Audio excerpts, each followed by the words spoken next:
హెచ్చరిక, దైవజనుని హెచ్చరిక. మనుషుని హృదయం పాడైపోయింది. ఎప్పుడైతే వాక్యముతో ఉదకస్థానం చేయబడతామో, నీ ఎదుట నేను పాపము చేయకుండానట్లు నీ వాక్యము నా హృదయములో ఉంచుకొంటిని అంటున్నాడు దావీదు. యవనస్తులు దేని వల్ల తమ ప్రవర్తన 119వ కీర్తన, ఒకసారి చూడండి, 119వ కీర్తన 9వ వచనం అండి. యవనస్తులు దేని చేత తమ నడత శుద్ధిపరుచుకొందరు, నీ వాక్యమును బట్టి దానిని జాగ్రత్తగా చూచుకొనుట బట్టియే కదా.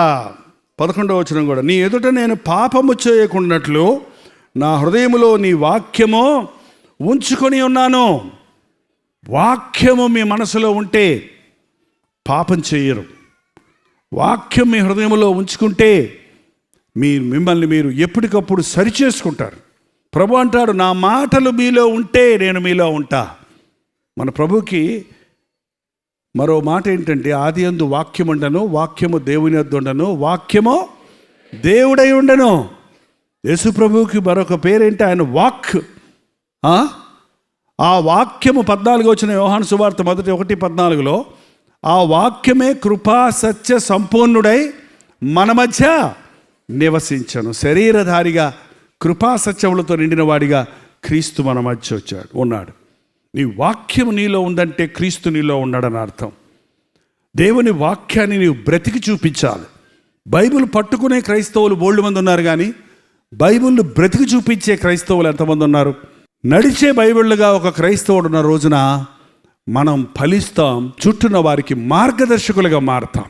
నా యందు మీరు నిలిచి ఉండండి, నా మాటలు మీ యందు ఉంచండి, అప్పుడు మీరు బహుగా ఫలిస్తారు. ఫలము అనే మాట అండి బైబిల్లో చాలా చోట్ల ఉంది.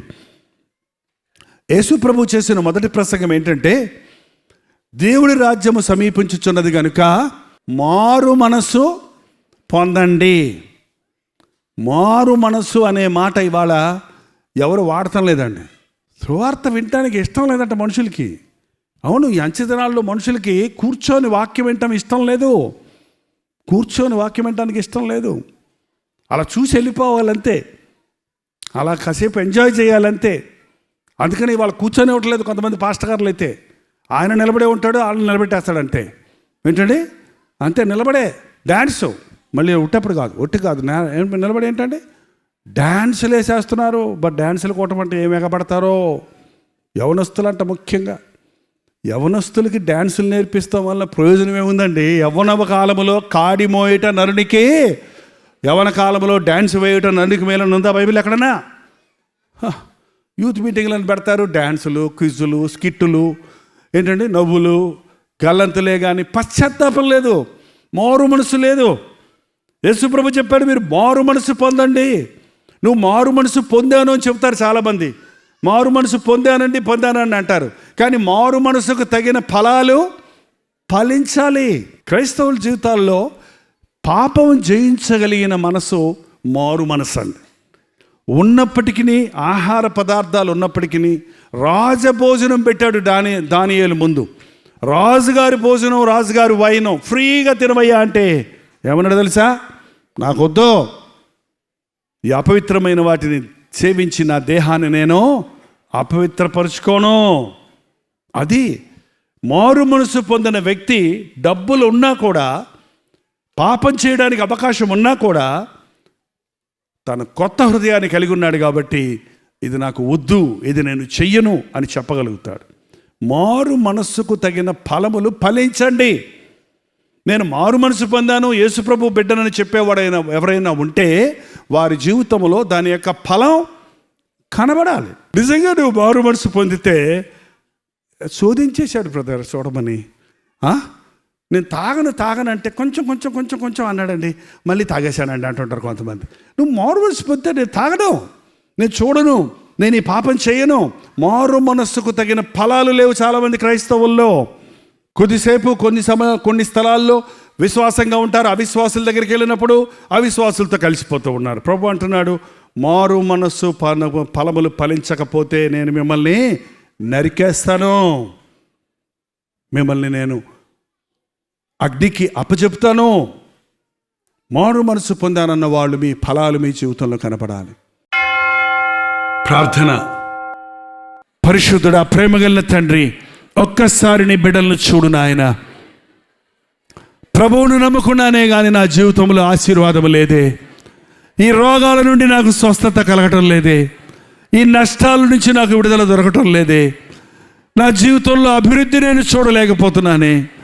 ఎప్పుడు చూసినా నా బ్రతుకులో ఫెయిల్యూరే ఉంది, అపజయాలే చూస్తున్నానే అని ఎవరెవరు నీకు మొరపెట్టుకుంటున్నారో ఒక్కసారి అట్టి వారిని చూడయ్యా. నీలో నిలిచి ఉండినట్లుగా పరిశుద్ధాత్మ కార్యాన్ని మా మధ్య జరిగించము తండ్రి. నీతో సహవాసము చేసే అనుభవాన్ని దయచేయము నాయన. ప్రతిరోజు నీ వాక్యము చదవకుండా, నీ సన్నిధిలో ప్రార్థించకుండా మా దినచర్యను ప్రారంభించకుండా చేయి తండ్రి.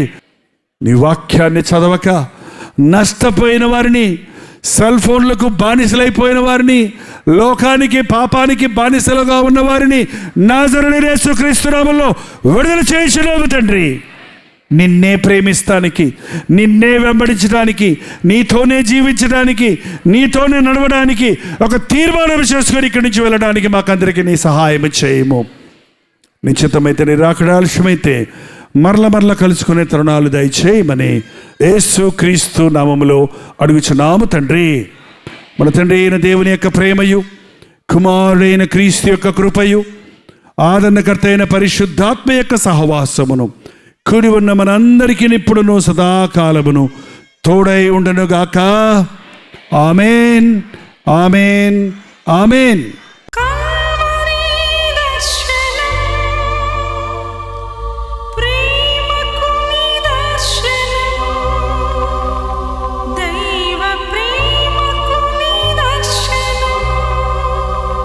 తెలుగు, తమిళ, హిందీ, మలయాళం, బెంగాలీ, ఒరియా అనే 6 భాషల్లో టెలివిజన్ ప్రోగ్రామ్స్ కొనసాగుతూనే ఉన్నాయి.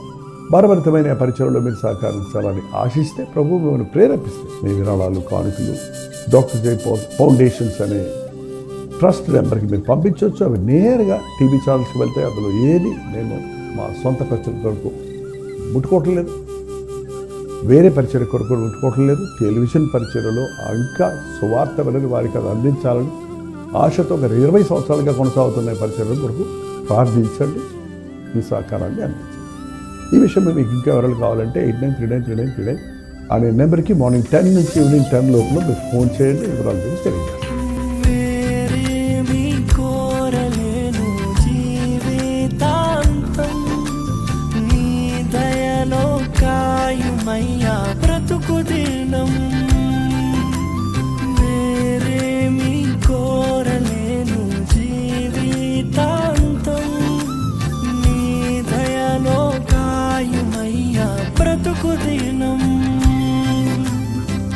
నీలాంటి దైవం ఎవరు విశ్వము